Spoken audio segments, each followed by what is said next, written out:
The Tinderbox, published by Hans Christian Andersen in 1835. There came a soldier marching down the high road. 1, 2, 1, 2. He had his knapsack on his back and his sword at his side as he came home from the wars. On the road he met a witch, an ugly old witch, a witch whose lower lip dangled right down on her chest. "Good evening, soldier," she said. "What a fine sword you've got there, and what a big knapsack! Aren't you every inch a soldier? And now you shall have money as much as you please." "That's very kind, you old witch," said the soldier. "See that big tree?" The witch pointed to one nearby. "It's hollow to the roots. Climb to the top of the trunk, and you'll find a hole through which you can let yourself down deep under the tree. I'll tie a rope round your middle, so that when you call me I can pull you up again." "What would I do deep down under that tree?" the soldier wanted to know. "Fetch money," the witch said. "Listen. When you touch bottom, you'll find yourself in a great hall. It is very bright there, because more than 100 lamps are burning. By their light you will see 3 doors. Each door has a key in it, so you can open them all. If you walk into the first room, you'll see a large chest in the middle of the floor. On it sits a dog, and his eyes are as big as saucers. But don't worry about that. I'll give you my blue checked apron to spread out on the floor. Snatch up that dog and set him on my apron. Then you can open the chest and take out as many pieces of money as you please. They are all copper. But if silver suits you better, then go into the next room. There sits a dog, and his eyes are as big as mill wheels. But don't you care about that. Set the dog on my apron while you line your pockets with silver. Maybe you'd rather have gold. You can, you know. You can have all the gold you can carry if you go into the third room. The only hitch is, there on the money chest is a dog, and each of his eyes is as big as the round tower of Copenhagen. That's the sort of dog he is. But never you mind how fierce he looks. Just set him on my apron and he'll do you no harm, as you help yourself from the chest to all the gold you want." "That suits me," said the soldier. "But what do you get out of all this, you old witch? I suppose that you want your share." "No, indeed," said the witch. "I don't want a penny of it. All I ask is for you to fetch me an old tinder box that my grandmother forgot the last time she was down there." "Good," said the soldier. "Tie the rope around me." "Here it is," said the witch, "and here's my blue checked apron." The soldier climbed up to the hole in the tree and let himself slide through it, feet foremost down into the great hall where the hundreds of lamps were burning, just as the witch had said. Now he threw open the first door he came to. Ugh! There sat a dog glaring at him with eyes as big as saucers. "You're a nice fellow," the soldier said as he shifted him to the witch's apron and took all the coppers that his pockets would hold. He shut the chest, set the dog back on it, and made for the second room. Alas and alack! There sat the dog with eyes as big as mill wheels. "Don't you look at me like that!" The soldier set him on the witch's apron. "You're apt to strain your eyesight." When he saw the chest brimful of silver, he threw away all his coppers and filled both his pockets and knapsacks with silver alone. Then he went to the third room. Oh, what a horrible sight to see! The dog in there really did have eyes as big as the round tower, and when he rolled them they spun like wheels. "Good evening," the soldier said and saluted. For such a dog he had never seen before. But on second glance he thought to himself, "This won't do." So he lifted the dog down to the floor and threw open the chest. What a sight! Here was gold and to spare. He could buy out all Copenhagen with it. He could buy all the cake woman's sugar pigs and all the tin soldiers' whips and rocking horses there are in the world. Yes, there was really money. In short order, the soldier got rid of all the silver coins he had stuffed in his pockets and knapsack to put gold in their place. Yes, sir, he crammed all his pockets, his knapsack, his cap, and his boots so full that he scarcely could walk. Now he was made of money. Putting the dog back on the chest, he banged out the door and called up through the hollow tree. "Pull me up now, you old witch."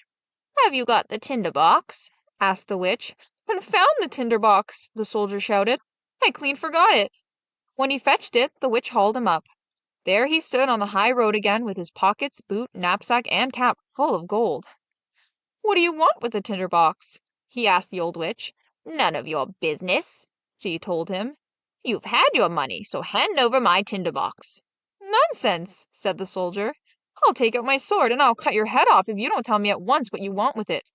"I won't," the witch screamed at him. So he cut her head off. There she lay. But he tied all his money in her apron, slung it over his shoulder, stuck the tinderbox in his pocket, and struck out for town. It was a splendid town. He took the best rooms at the best inn, and ordered all the good things he liked to eat, for he was a rich man now because he had so much money. The servant who cleaned his boots may have thought them remarkably well worn for a man of such means, but that was before he went shopping. Next morning, he bought boots worthy of him, and the best clothes. Now that he had turned out to be such a fashionable gentleman, people told him all about the splendors of their town, all about their king, and what a pretty princess he had for a daughter. "Where can I see her?" the soldier inquired. "You can't see her at all," everyone said. "She lives in a great copper castle inside all sorts of walls and towers. Only the king can come in or go out of it, for it's been foretold that the princess will marry a common soldier. The king would much rather she didn't." "I'd like to see her just the same," the soldier thought, but there was no way to manage it. Now he lived a merry life. He went to the theater, drove about in the king's garden, and gave away money to poor people. This was to his credit, for he remembered from the old days what it feels like to go without a penny in your pocket. Now that he was wealthy and well dressed, he had all too many who called him their friend, and a genuine gentleman. That pleased him. But he spent money every day without making any, and wound up with only 2 coppers to his name. He had to quit his fine quarters to live in a garret, clean his own boots, and mend them himself with a darning needle. None of his friends came to see him because there were too many stairs to climb.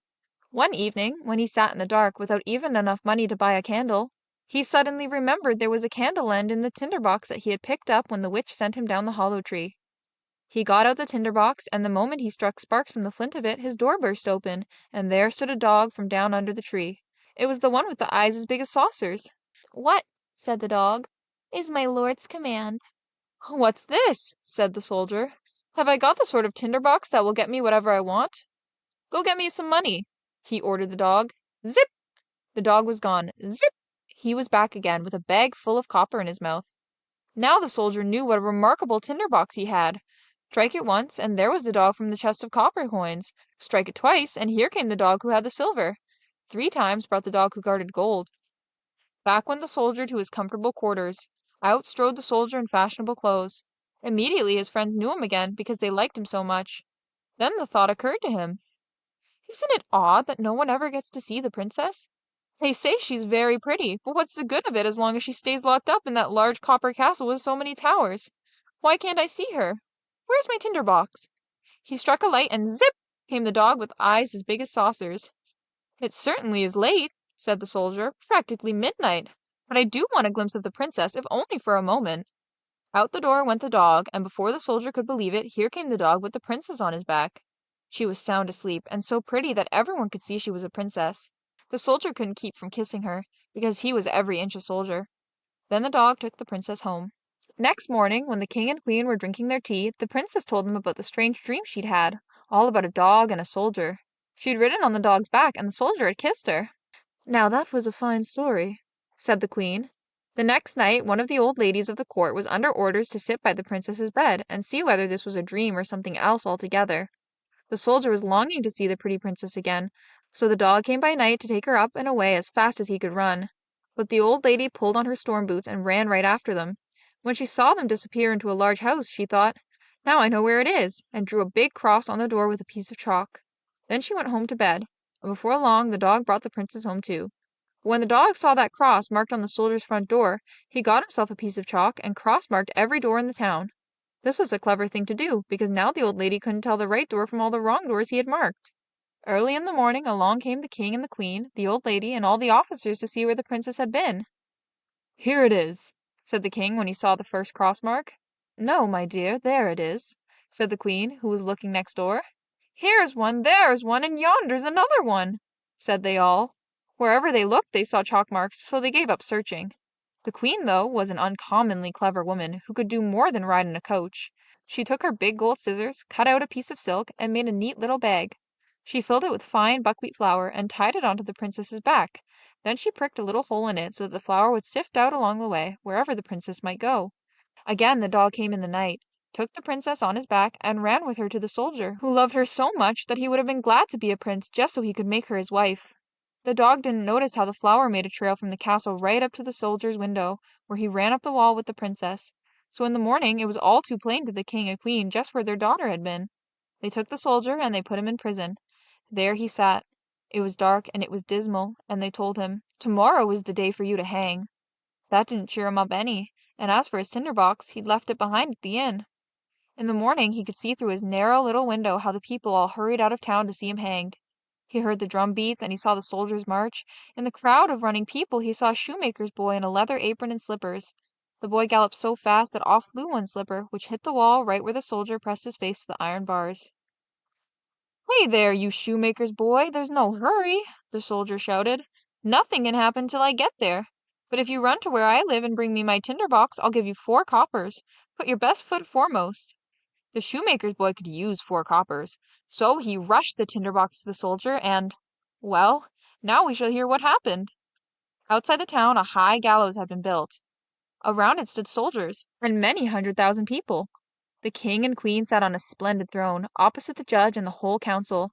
The soldier already stood upon the ladder, but just as they were about to put the rope around his neck, he said the custom was to grant a poor criminal one last small favor. He wanted to smoke a pipe of tobacco, the last he'd be smoking in this world. The king couldn't refuse him, so the soldier struck fire from his tinder box once, twice, and a third time. Zip! There stood all the dogs, one with eyes as big as saucers, one with eyes as big as mill wheels, and one with eyes as big as the round tower of Copenhagen. "Help me! Save me from hanging!" said the soldier. Those dogs took the judges and all the council, some by the leg and some by the nose, and tossed them so high that they came down broken to bits. "Don't!" cried the king, but the biggest dog took him and the queen too, and tossed them up after the others. Then the soldiers trembled, and the people shouted, "Soldier, be our king and marry the pretty princess!" So they put the soldier in the king's carriage. All 3 of his dogs danced in front of it and shouted, "Hurrah!" The boys whistled through their fingers, and the soldiers saluted. The princess came out of the copper castle to be queen, and that suited her exactly. And the 3 dogs sat at the table, with their eyes open wider than ever before.